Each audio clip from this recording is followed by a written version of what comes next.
mom ko, sabi ko nga sa kanya, dapat mag-start na siya mag-exercise if she's planning to run. Siyempre yung health niya, concerned kami sa pwedeng mangyari. Siyempre politics yan eh. Kumbaga, it's a different game. Mahirap na game yan. Hindi basta-basta, di ba? So, aside from your family, kanino mo sana pwedeng gamitin ang linyang makapiling kami muli? Sino sana gusto mong makapiling? Mga tanong mo naman, nandun tayo sa... Siyempre may connect sa title, ah. Nasa title. Kailangan magbanggit ng isang tao. Mahirap magbanggit ng isang tao. Sige, okay lang. Sige, pero sino sana? Ano sana siya? Siya sana... Siguro ano? Siya yung babaeng ano sana? Makapiling kang muli. Siguro sa mga naging past leading ladies ko. Gusto ko sila mga trabaho. Sino kaya? Huwag na tayo mag-name. Sa mga so may meron ka rin sa mga nakakatambal mo before na gusto mo makatrabaho ulit? Siyempre naman, siyempre. Makapiling muli. Sino kaya? Gian Ramos, mga ganon.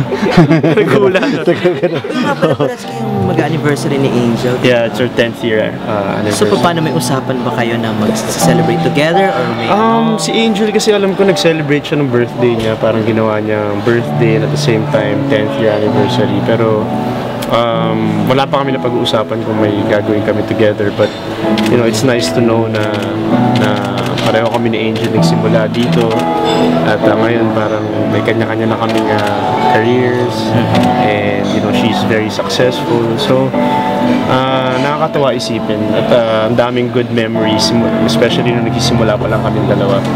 Sabi niya nga parang gusto niyang makasama ka ulit sa pelikula kung possible na mag-overlabakod ka ulit. Hopefully matuloy. Sana magka-movie nga kami ni Angel dahil marami ring mga tagahama namin ang nagre-request. So, sana matuloy. So may plan na? I mean, napag-uusapan na parang gano'n? Medyo.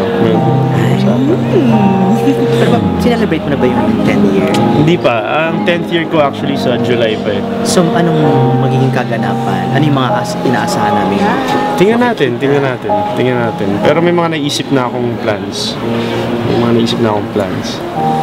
Kasama rin yung mga pang gift giving, parang ganon, or may kinalaman sa mga advocacy mo ngayon? Advocacy mo. Of course meron.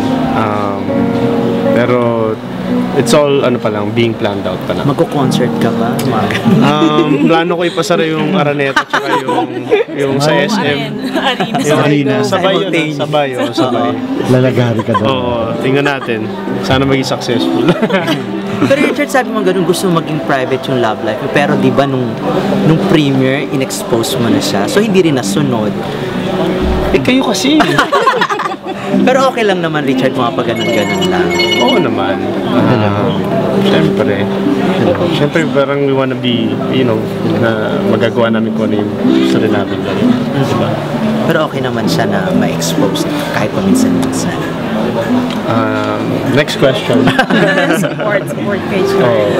Okay, thank you. Thank you, Charles. Sorry, request lang. Yes. What's your Father's Day plan? With our dad.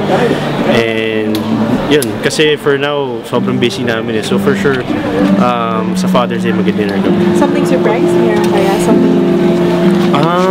Yeah, definitely. But like what I said, my dad's very simple. So he enjoys just the company of his family and friends. Ano yung pinaka-bonding ninyo ng father and son? Hindi mo makakalimutan? Yung nakasama ko siya sa isang teleserye, nakasama ko siya umakting sa Mulawin. Isa yun sa mga hindi ko makakalimutan kasi first time namin nag-act together. So, unforgettable yun for me. Sana maulit ulit. Sana maulit ulit. Bakit hindi? Shard last na, pumayag ba siya si Tito Edmund na si Mami mo? Pumasok ng Tanong niyo na lang siya. Okay, thank you so much. Thank you.